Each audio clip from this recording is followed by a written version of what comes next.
Let's mic history को जानो। Europe के ज्यादातर बड़े और प्रसिद्ध देशों में ईसाई आबादी बहुसंख्यक है। ऐसे ही एक देश है स्पेन, जिसकी आबादी करीब 4.8 करोड़ है और इसमें से 97% लोग ईसाई धर्म को मानते हैं। लेकिन एक ऐसा दौर था जब स्पेन में इस्लाम की हुकूमत होती थी। यही नहीं, 750 सालों तक स्पेन में इस्लाम को मानने वाले राजाओं ने हुकूमत की। इस लंबे दौर में इस्लाम न सिर्फ स्पेन में फला फूला, बल्कि स्पेन यूरोप में इस्लाम का एंट्री गेट भी था। यानी कि इसी देश से होते हुए इस्लाम की एंट्री भी यूरोप में हुई थी। मध्यकाल में स्पेन ही ऐसा देश था पश्चिमी यूरोप में जो किसी भी मुस्लिम शासक के अधीन आया। यही वजह है कि स्पेन एक इंटरेस्टिंग केस बन जाता है स्टडी के लिए, क्योंकि अपने 750 सालों के मुस्लिम शासन के दौरान स्पेन में तरक्की ज्यादा हुई, युद्ध कम हुए। 10वीं सदी में जब उमैयद शासकों के अधीन स्पेन था, तब वो यूरोप के सबसे अमीर साम्राज्यों में से एक था। इस दौरान यहाँ पर कॉलेज से लेकर लाइब्रेरी और बिल्डिंग्स का जो डेवलपमेंट हुआ, उसके चलते इसे स्पेन का गोल्डन पीरियड कहा जाता है। यह भी माना जाता है कि पहली दूसरी शताब्दी में स्पेन में जो तरक्की रोमन साम्राज्य के दौरान आई थी, वैसी ही तरक्की स्पेन ने इस्लामिक शासन के दौरान भी देखी थी। लेकिन फिर 15वीं सदी में स्पेन से इस्लामिक शासन का अंत हो गया। एक प्रसिद्ध ग्रेनाडा की लड़ाई में मुस्लिम शासकों को कैथोलिक चर्च ने हरा दिया। आज हम स्पेन में इस्लाम के उदय और पतन की कहानी को जानेंगे। आखिर कैसा था स्पेन का इस्लामिक शासन और आखिर किन वजहों से स्पेन में इस्लामिक शासन खत्म हो गया। वीडियो को अंत तक जरूर देखिएगा इन सारी बातों को जानने के लिए, क्योंकि अपना इतिहास नहीं जानोगे तो खुद को कैसे पहचानोगे। दोस्तों, ठंड से बचना है और स्टाइलिश भी दिखना है तो आप इन बॉम्बर जैकेट्स को ट्राई कर सकते हो, या फिर ये यूटिलिटी जैकेट्स को भी देख सकते हो। लिंक आपको शॉप नाउ पर क्लिक करके मिल जाएगा, जरूर चेकआउट कीजिएगा। जिस स्पेन की कहानी मैं आपको सुनाने वाला हूं, वो स्पेन कभी रोमन साम्राज्य का हिस्सा था। अब ये तो आप जानते ही हैं कि रोमन साम्राज्य यूरोप के सबसे बड़े साम्राज्यों में से एक था। इसका विस्तार अगर आप देखें तो यूरोप और अफ्रीका के कई हिस्सों तक फैला हुआ था। लेकिन दूसरी सदी आते आते यह साम्राज्य कमजोर पड़ने लगा और आगे चलकर तीसरी सदी में यह एम्पायर दो हिस्सों में बट गया। पहला हिस्सा था ईस्टर्न रोमन एम्पायर, जिसे बाइजेंटाइन एम्पायर भी कहा गया। वही दूसरा हिस्सा था वेस्टर्न यूरोप का। इधर बाइजेंटाइन एम्पायर तो साल 1453 तक अस्तित्व में रहा और वेस्टर्न यूरोप पर शासन करता रहा। लेकिन ईस्टर्न यूरोप जल्दी ही पतन के कगार पर पहुंच गया और 5वीं शताब्दी में 476 ईस्वी के दौरान ही यह खत्म हो गया। इसकी जगह पर यहाँ कई छोटे छोटे राज्य बने। स्पेन भी इसी वेस्टर्न साम्राज्य का हिस्सा था और 476 एडी के बाद यहाँ दूसरे राजाओं का शासन स्टैब्लिश हुआ। स्पेन में 5वीं से 8वीं सदी तक विसिगोथ किंगडम का शासन था। इधर स्पेन में विसिगोथ किंगडम का जब शासन चल रहा था, तब उधर अरब के क्षेत्र में साल 632 में पैगंबर मोहम्मद की मृत्यु हो चुकी थी और उनकी जगह राशिदुन खलीफा इस्लाम को फैलाने का काम कर रहे थे। इन्हें पवित्र खलीफा भी कहा जाता है। इस दौरान इस्लाम का प्रसार अफ्रीका, आज के टर्की और ईरान तक हुआ। 661 में उमैयद खलीफा ने राशिदुन खलीफा को रिप्लेस कर दिया। उमैयदों के दौरान इस्लाम का प्रसार सबसे ज्यादा हुआ। उनके काल में राजा दाहिर के सिंध से लेकर अरब के उत्तर से और अफ्रीका के ईस्टर्न हिस्से तक पहुंच गया था। अब अगर आप उमैयद डायनेस्टी के मैप को देखेंगे तो आपको पता चलेगा कि उमैयद का एम्पायर हिस्पेनिया यानी कि स्पेन के बॉर्डर तक आ गया था और किसी भी समय इस्लामिक शासन का हिस्सा स्पेन बन सकता था। इस दौरान यहाँ पर विसिगोथ किंगडम का शासन तो था, लेकिन वो बहुत कमजोर था। यहाँ की कई अलग अलग ट्राइब्स थी जिनमें लड़ाइयाँ होती रहती थी, जिनके चलते ये किंगडम बहुत मजबूत नहीं हो पाया।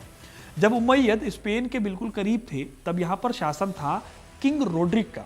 लेकिन स्पेन के अपने ही लोग इनको अपना राजा नहीं मानते थे और आपस में लड़ते रहते थे। जाहिर है कि उमैयदों को एक बड़ी टेरिटरी मिल रही थी जहां वो इस्लाम का झंडा गाड़ सकते थे। इसी बात का फायदा उठाकर फिर उमैयदों ने स्पेन पर अटैक कर दिया और स्पेन को अपने कब्जे में कर लिया। हालांकि इतिहास में इस कब्जे को लेकर एक बदले की कहानी से जोड़कर भी दिखाया जाता है। कहानी ये कहती है कि हिस्पेनिया के राजा रोड्रिक ने उनके किंगडम के एक नोबल काउंट जूलियन की बेटी के साथ हैरेसमेंट किया। इस बात से गुस्सा होकर जूलियन ने रोड्रिक से बदला लेने की ठानी। उन्होंने यह तय किया कि वो रोड्रिक को बर्बाद कर देंगे। इसके बाद काउंट जूलियन ने साल 711 में नॉर्थ अफ्रीका में राज कर रहे से मदद मांगी। ने मौके का फायदा उठाने के लिए अपने सबसे खास मिलिट्री कमांडर तारिख इब्न जियाद को जूलियन की मदद के लिए भेज दिया।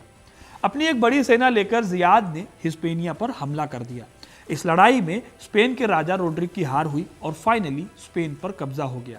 हिस्टोरियंस ये भी कहते हैं कि जब जियाद ने अटैक किया तो स्पेन की सभी ट्राइब्स ने आपसी लड़ाइयां भूल गए वो लोग, और उसके बाद हिस्पेनिया की रक्षा करने की कोशिश की।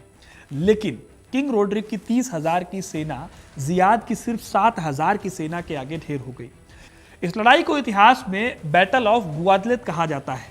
ये वही टाइम पीरियड है दोस्तों जब भारत में सिंध पर भी उमैदों का हमला हो रहा था और मोहम्मद बिन कासिम सिंध के राजा दाहिर के ऊपर हमले करके उसको जीत लेता है। खैर, रोड्रिक को हराने के बाद हिस्पेनिया में इस्लाम की एंट्री हुई। अगर आप स्पेन का मैप देखें ध्यान से तो ये जिस पेनिनसुला पर पड़ता है वहां पर पुर्तगाल नाम का भी एक देश है और इस पूरे पेनिनसुला को आइबेरियन पेनिनसुला कहा जाता है। तो जियाद ने जब रोड्रिक को हरा दिया तो वो और आगे बढ़ा और विसिगोथ की राजधानी टोलेडो को उसने जीत लिया। अगले साल यानी साल 712 में मनसा मूसा भी अपनी सेना लेकर इस ओर बढ़ा और उसने मेरिडो नाम के एक इंपॉर्टेंट शहर को जीत लिया। एक साल बाद जारागोसा नाम के हिस्से को भी उसने जीत लिया। सबसे बड़ी बात यह है कि इस्लामिक कब्जे के दौरान जनता ने कोई बहुत बड़ा विरोध नहीं किया, क्योंकि यह जनता अपने आप में ही आपसी झगड़ों से बहुत ज्यादा परेशान थी। यही वजह है कि देखते ही देखते साल 728 तक हिस्पेनिया से विसिगोथ किंगडम पूरी तरह से खत्म हो गया। बस कुछ एक सालों में पूरे हिस्पेनिया का एक बहुत बड़ा हिस्सा उम्मैदों के कब्जे में आ गया, यानी कि उम्मैदों की राजधानी दमिश्क से अब हिस्पेनिया यानी कि आज के स्पेन का शासन चलने लगा। हिस्पेनिया को फिर एक नया नाम मिला जिसे अल अंदलूस कहा गया। लेकिन उम्मयद यहीं तक नहीं रुके। उम्मैदों ने अपने इस्लाम के प्रसार को जारी रखा। साल 732 में इन्होंने पेरेनीज माउंटेन को पार किया, जो कि स्पेन और फ्रांस के बीच में एक नेचुरल बाउंड्री बनाता है। इस माउंटेन को पार करके फ्रांस पर भी कब्जा करने की कोशिश की गई। इस लड़ाई को बैटल ऑफ टूर्स कहा जाता है। इस लड़ाई में हालांकि फ्रैंकिश सेना ने उम्मैदों को हरा दिया और वापस स्पेन की तरफ ढकेल दिया। इस तरह से अगर आप देखें तो एक लंबे टाइम पीरियड के लिए स्पेन में मुस्लिम शासन की स्थापना हो गई। हालांकि इस दौरान स्पेन एक ऐसे इंपॉर्टेंट फेज से निकला जब यहां पर बहुत बड़े पैमाने पर डेवलपमेंट हुआ। इसी वजह से इस पूरे टाइम पीरियड को स्पेन का गोल्डन एज कहा जाता है। लेकिन इस गोल्डन एज की कहानी भी काफी इंटरेस्टिंग है। 8th सेंचुरी के बीच में ही जब स्पेन पर कब्जा किए हुए बहुत टाइम नहीं हुआ था, तभी दमिश्क में विद्रोह होने शुरू हो गए। इसकी वजह से उम्मयद खलीफा का शासन खत्म हो गया और एक दूसरे इस्लामिक खलीफा का शासन आया। इस शासन का नाम था अब्बासिद खलीफा।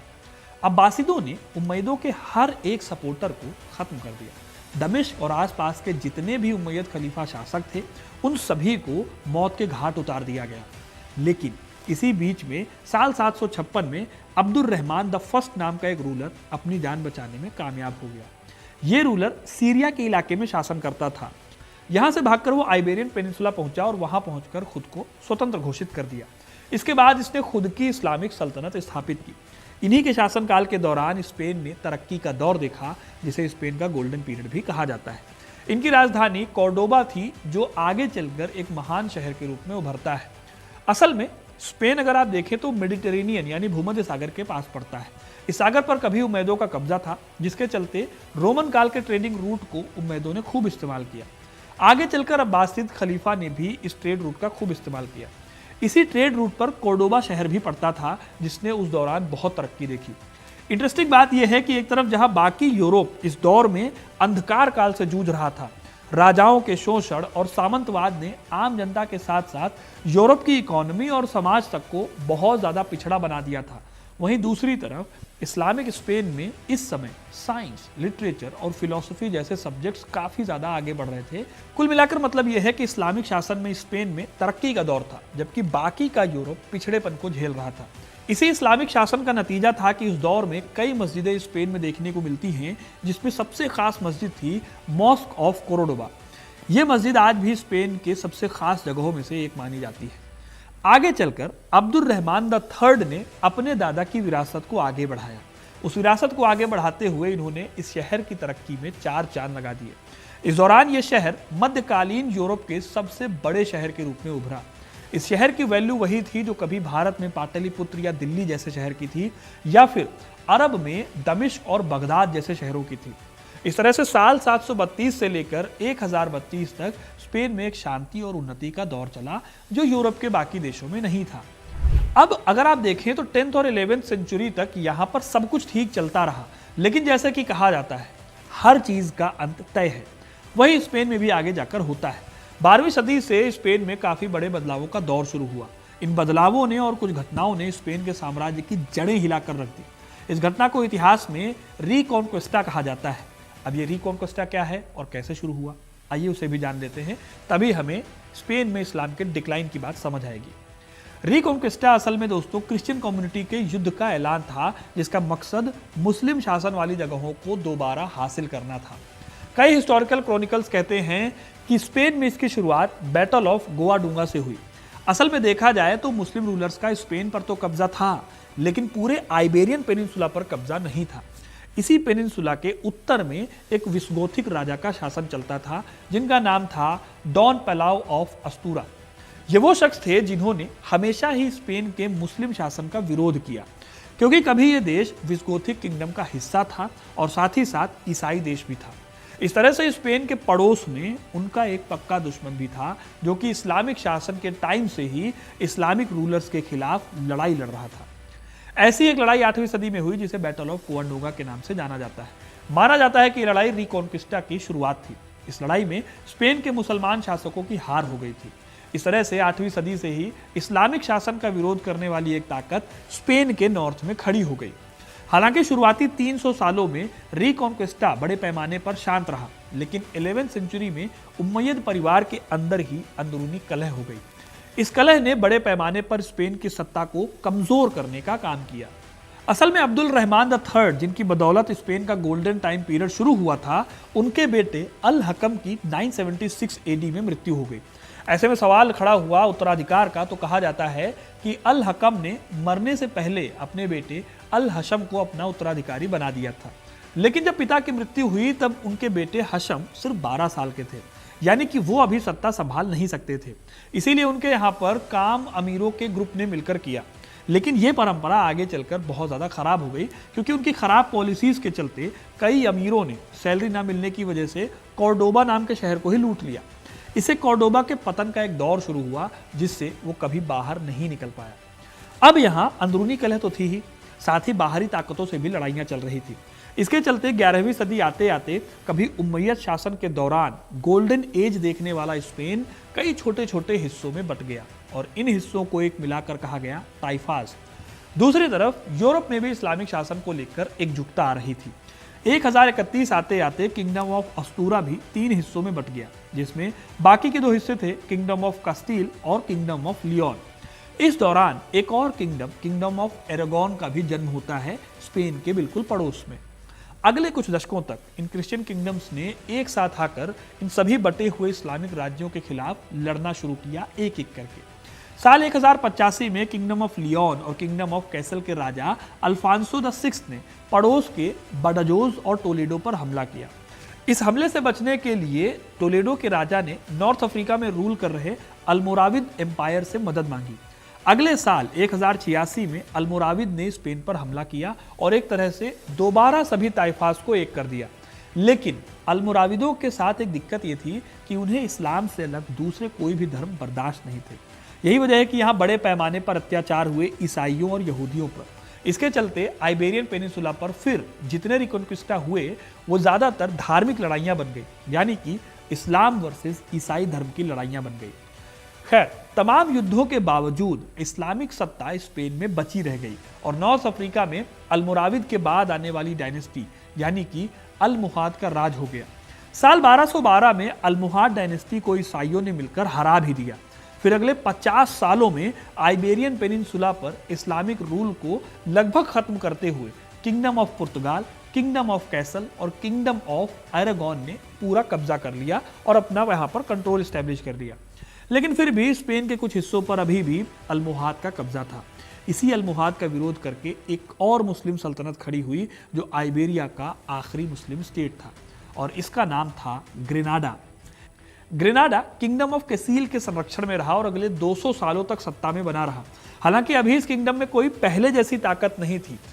फिर आखिर में साल 1469 में कैस्टिल किंगडम की रानी इसाबेला और एरागोन के राजा फर्डिनेंड II ने आपस में शादी कर ली और इस तरह से स्पेन की स्थापना होती है, मॉडर्न स्पेन की स्थापना होती है।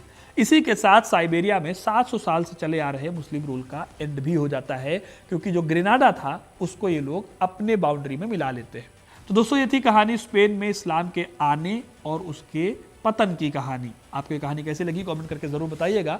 वीडियो को लाइक और शेयर करना ना भूलें, और ऐसी इंटरेस्टिंग कहानियों के लिए, इतिहास से जुड़े रहने के लिए हिस्ट्री कनेक्ट को सब्सक्राइब जरूर करें। धन्यवाद।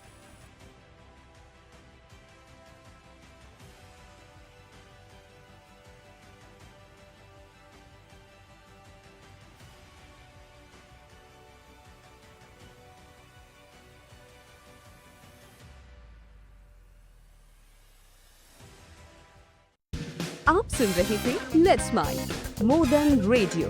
फॉलो कीजिए हमें हमारे सोशल मीडिया प्लेटफॉर्म्स पर।